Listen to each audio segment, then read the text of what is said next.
One of the written movie reviews that I've done that I am the most proud of is actually for one of the most notoriously bad sequels in the history of cinema, and that film is Highlander 2, The Quickening.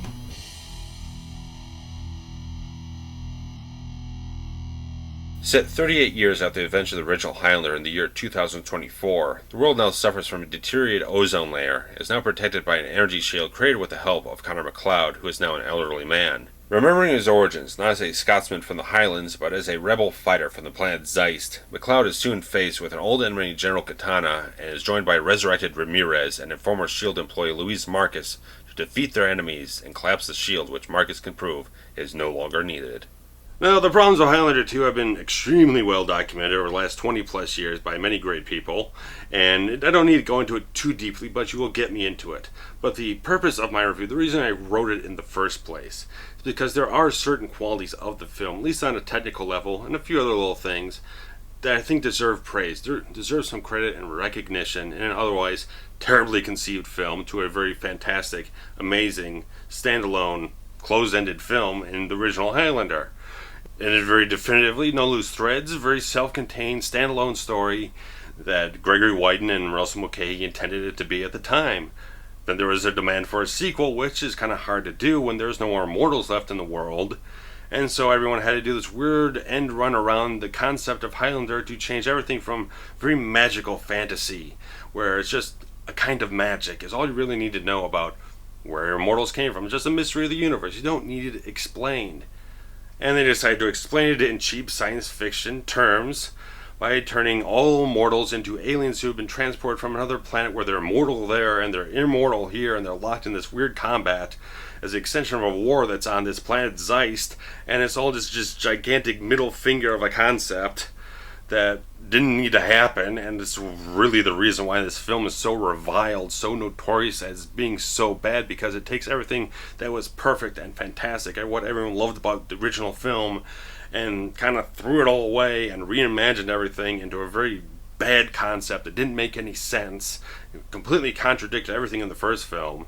Makes no sense whatsoever. You try to resolve these continuity issues, there's no way to do it, and there's just all this crap. Just the General Katana plan, his entire scheme in this whole film makes no goddamn sense whatsoever. McLeod is this ripe old age. He's probably gonna, this is even said by McLeod later on in the film, that he just intended to wither away and die as an old man and just live out the rest of his life that way. But instead, Katana decides, no, I'm not going to wait any longer, and go send some minions to go kill him, and then it ends up bringing McLeod back to youth and immortal again, so it resets the cycle. And Katana keeps going after it because he's stupid. It's a stupidly written character cast by a very great actor, Michael Ironside. The guy can do great work. He plays some of the best villains ever, from like Total Recall, and he's done a lot of great stuff all over the place. And he just plays this role up to cheesy, over-the-top ends. They're just like, what the fuck is this character? And even John C. McGinley, who's also a great actor, great range of doing everything, doesn't do a good job in this film. And even in retrospect, he regrets how he portrayed the role in this sort of weird, deep Orson Welles-esque voice. And he's cheesy and over the top too. Where in the first film you had the Kurgan, who was just menacing and threatening. No matter what he did, he was like, came out of a nightmare almost. He's frightening, he's intimidating, he's never taken lightly, he's never played up for laughs. He's got some few laughs, but he's not diminished, he's not degraded with laughs. He's an intimidating, frightening, serious villain that you take with all the weight in the world, and Katana, you can't take him seriously. He's so over the top, he's doing so many ridiculous things, his plan doesn't make any sense, so he's just stupid. He's not a threat, and there's nothing really built up between him and McLeod to really have that big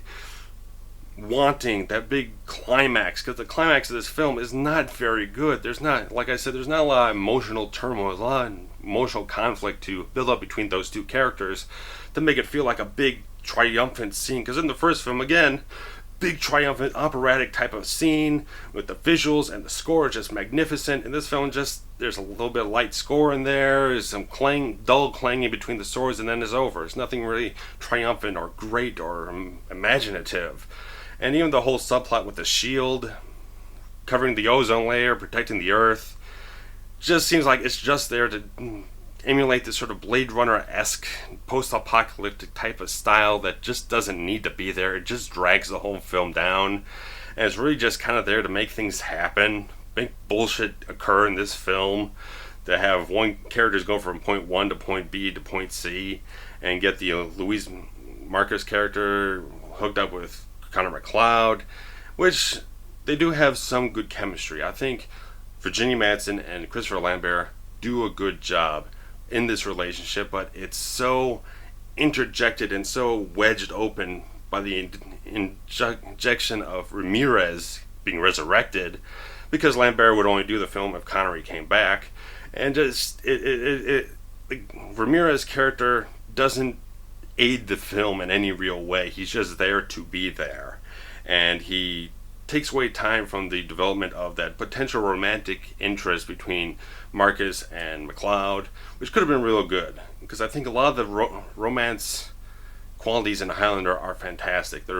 It's a very romanticized type of fantasy adventure, and that's one of the strong suits that's always been part of the whole franchise. And this film doesn't really get too deeply in, because it's got to deal with Ramirez and McLeod instead of Marcus, Louise and McLeod, and there are good performances between. Lambert does a really good job. I can enjoy a bad film if Lambert is having a great time. If he looks like he's having fun, I can enjoy it just based on that, because he is such a fun guy to watch. And well, McLeod is kind of thinned out from the first film, where he has a lot of substance, a lot of subtle complexities, that world weariness that comes from all those centuries of life. He's a lot more stripped down. He's a lot more upbeat, lighthearted. There's not a lot of substance going into the character this time, but Lambert's having a good time. He's got charisma. He's got that levity. He's doing some stuff to make it an entertaining performance. Virginia Madsen, I've never seen her do anything substandard in any performance ever. She's a solid piece of talent, and it's probably the most consistent and well-rounded and worthwhile talent in the film. And Connery does as good of a job as he can, but again, it's just one of those things like Lambert. It's stripped down. It doesn't really have much to do in the film. He's just there for the action and the bad comedy in this film, which doesn't have any basis for what happened in the first film. There was lighthearted moments and a little bit of chuckles here and there, but it was nothing at the expense of the serious dramatic storytelling of the first film. This film just throws all this bad comedy at you, with Ramirez's resurrection and especially Katana's over-the-top bullshit that's going on. It's really bad stuff, but you know what? The things I want to give credit to, because there's all that bad stuff, and there's 10 times more than that if you get really deeply into the whole film. But some of the good qualities in this film is that I'm a big fan of Russell Mulcahy, especially those early years. Stuff like this and The Shadow and a few other things. He does a great job creating a very visually stunning film. He came from music videos in the 80s, so he crafted a very original visual identity for himself, and he has this film shot gorgeously. The lighting is fantastic in certain sequences. A lot of the camera work is great. It still has a little bit of that operatic sense in certain sequences. And a lot of the action is well handled. The sword fights are still fantastic in most cases, but you don't get a lot of that in this film. Don't get quite as much. You don't get more than what you got in the first film. And especially, again, Climax just feels a little undercooked. It doesn't really have a lot going into it, especially even the choreography of the sword fight is not very interesting. But Stuart Copeland's score on this film, because the first film had Michael Kamen, who as I write more reviews, I find that I love the scores by Michael Kamen. Stuart Copeland comes in and does a lot different of a job, but it's still this lush, gorgeous piece of cinematic score that deserves to be in a better film than this. It's a score that has gained a lot of fans over the years. That Copeland is a very talented musician. He was a drummer in The Police, if you don't know that, and he's done a lot of film scores, a lot of television scores, and he does a fantastic, gorgeous piece of work with this score that it just, you can't imagine that a film this badly handled, poorly conceived, has a score of this magnitude. And between the cinematography and his score and a couple of the performances, like Lambert, still making it entertaining, charismatic, and Virginia Madsen doing a really good job keeping things grounded and honest and real, and adding a little bit of romance in there. I think there are some qualities in this film that they do not counterbalance all the shit that's in it, not by a long shot, but there are certain things that even in some of the worst films, there's still admirable qualities such as the technical stuff. Some of the performances, you can find a little bit of gems in there amidst all the shit. But especially Highlander the Source, the final Highlander film that they produced several years ago, there is nothing redeeming in the absolute minute nuance in that film that can save that is worth giving any kind of recognition to. It is a shit piece of film that I will never watch ever again.